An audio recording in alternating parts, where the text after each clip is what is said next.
influencia. Antonio Alonso Marcos, profesor adjunto de Historia del Pensamiento de la Universidad CEU San Pablo. Antonio, buenos días.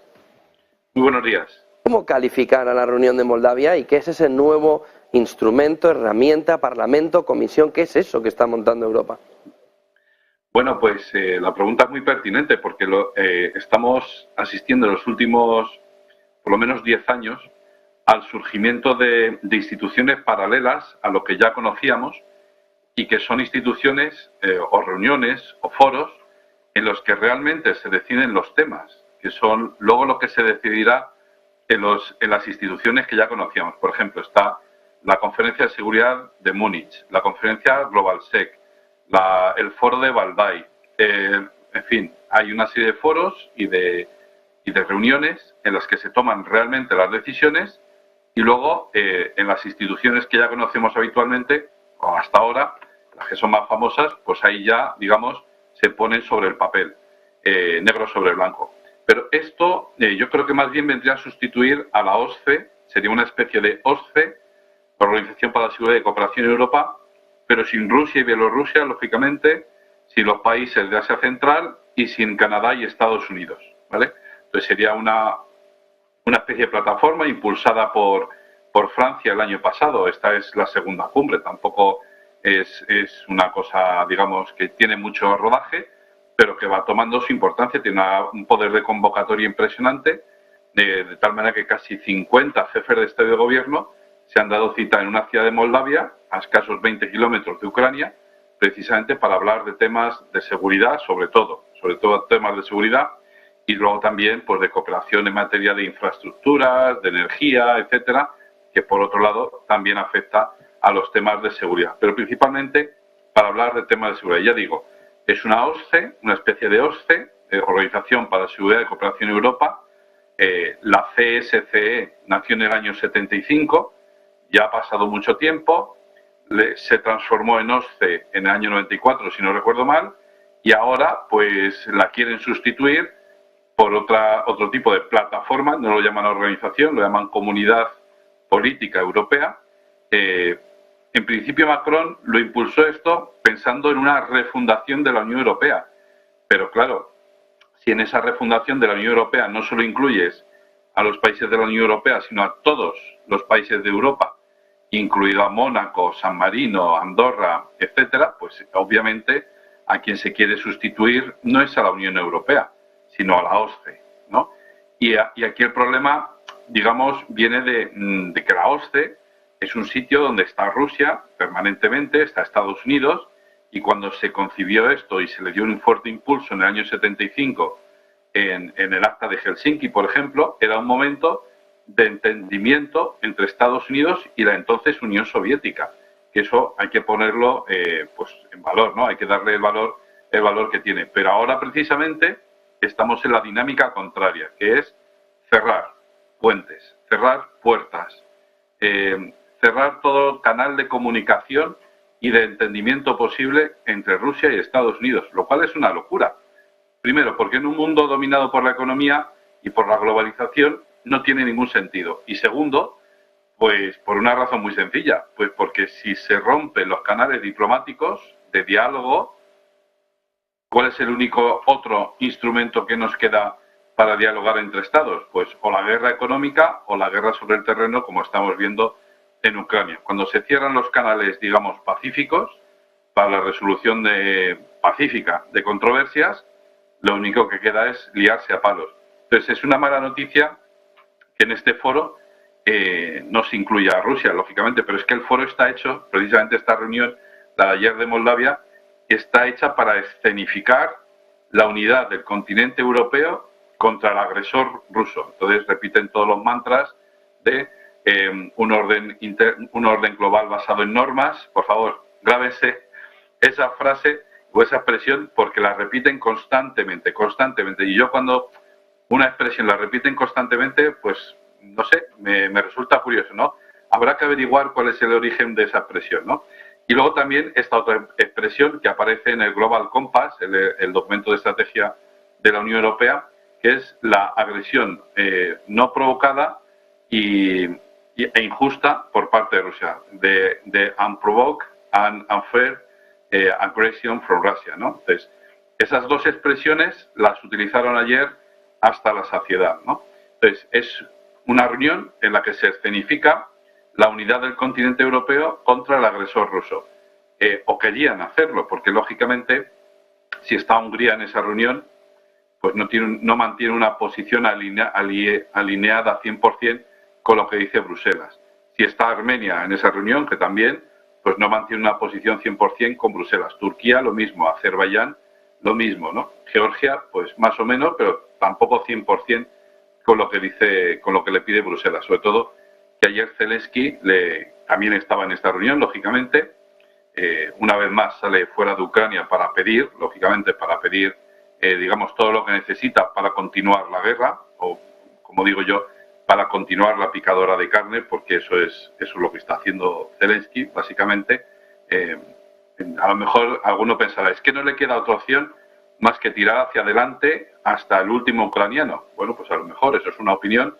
Yo considero que todas las guerras son un desastre, una más que otra, lógicamente, porque algunas tienes incluso, pues digamos, unos objetivos justos o de defensa o lo que quieras, pero la cuestión es que cuando te ofrecen o te dan la posibilidad o te dan la alternativa, entre acabar con toda tu población y, bueno, rendirte y buscar un arreglo más o menos, aunque pierdas algo de momento, etcétera, pues, digamos, las ganancias absolutas tienen que dejar paso a las ganancias relativas. Esto es el ABC de toda negociación, no solo en el mundo diplomático, en el mundo de la guerra, sino en el mundo empresarial o con tu señora esposa. Es decir, las ganancias absolutas tienen que dejar paso en algún momento a las ganancias relativas, si no se quiere perpetuar este conflicto hasta el final, ¿no? Hasta la muerte final, ¿no? Entonces, volviendo a la cumbre europea, ya digo, es uno de esos instrumentos que parece que están sustituyendo a los viejos instrumentos. La ONU, a día de hoy, en el conflicto de Ucrania, no pinta absolutamente nada. Y no es que lo diga yo, es que la propia ONU no produce ninguna resolución con respecto al principal problema de seguridad que hay en el mundo ahora. La OSCE tampoco, sí. Antonio, una cuestión. Stoltenberg ha dicho hace unos minutos que pide a los países, no parece una estrategia demasiado inteligente, que pide a los países de la OTAN que aumenten la producción de municiones porque las existencias ya se han agotado para los suministros a Ucrania. Digo, no parece muy inteligente, si va a haber una contraofensiva, telegrafiar a Rusia que ya no le quedan municiones, no parece ser muy inteligente en un entorno en el que Rusia además lleva 6 días lanzando misiles precisamente para acabar con la munición defensiva, ¿no? Bueno, pero eso no es nada nuevo, es decir, eso ya se sabía, es decir, hace ya 6, 7 meses, en septiembre, una cosa así, ya se venía advirtiendo. Cuidado con prolongar por mucho tiempo, por mucho más tiempo, este conflicto en Ucrania, lo decían los británicos, porque al día Ucrania gasta no sé qué cantidad era, Rusia gasta el triple y claro, al ritmo que gasta Ucrania la munición en este conflicto, decía Reino Unido, nosotros tenemos stock para un mes. Si la gastásemos nuestro stock al ritmo que lo gasta Rusia, aguantaríamos una semana. Es decir, que ya desde septiembre por lo menos se viene avisando de que el stock que tienen de munición los países de y digo Gran Bretaña, pues porque es uno de los, digamos, de las mayores potencias militares del continente, ¿no? y de la OTAN, ya se venía advirtiendo de que el stock de municiones pues se estaba acabando, ¿no? Es decir, que sí, se pueden suministrar tanques a Ucrania. Han suministrado, no sé si 200, 300 tanques. Bueno, es que Rusia tiene 5.000 tanques, pero además es que los tanques que ha suministrado la OTAN, los países de la OTAN a Ucrania, pues tiene sus limitaciones, no solo que no los puedan manejar bien o que no los sepan manejar bien, sino que pues tienen sus defectos, esos mismos aparatos, ¿no?